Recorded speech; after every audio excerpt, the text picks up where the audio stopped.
The Biden administration, in one of its last acts of its existence, has decided to permit Ukraine to use United States long-range ballistic missiles on Russia, which means that Ukraine can launch these missiles into Russia, which are capable of reaching 300 kilometers or about 185 miles. Now, this is a serious escalation in the war that, from what all of the information available now, shows that it does not really make sense to do.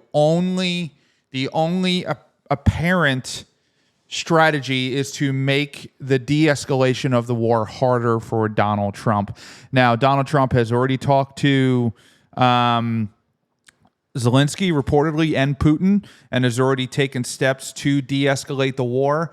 And it appears that in response to that, Joe Biden is allowing Ukraine to bomb way inside of Russia. Hopefully this does not get out of hand, especially using our ballistic missiles. We're getting very, very close to the line as where the United States is taking direct action on Russia on behalf of Ukraine. Let's hear what CNN had to say. But how is Russia likely to respond to this?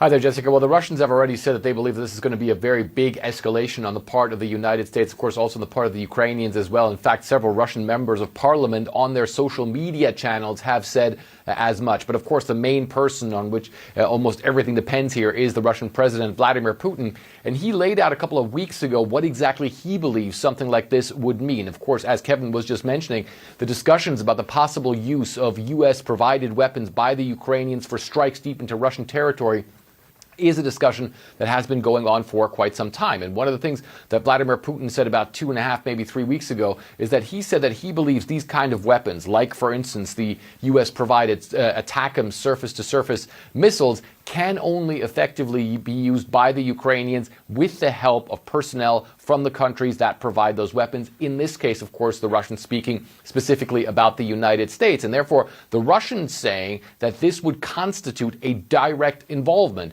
of these countries, yes, in this case, the United States, against Russia, essentially the Russians saying an act of war against Russia. Now, the Russians have gone a long way to try and dissuade the Biden administration from making exactly the decision that it has now made. The Russians even changed their fundamental nuclear doctrine of this country to provide for a new field, and that specifically states that if Russia is attacked by...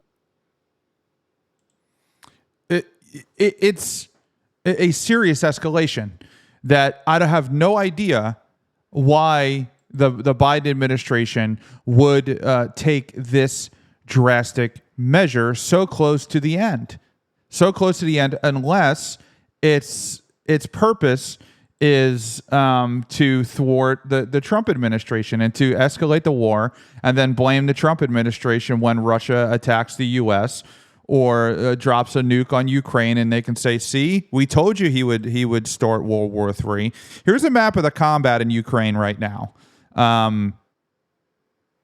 There's an absolute, like, this is an actual war. Russia's invading. The U.S. should not be involved at all. This never would have went anywhere if the Biden administration did not tell Ukraine that they were going to fast track them into NATO. Had they just kept them out of NATO, or attempted to keep them out of NATO, this response never would have happened by Putin.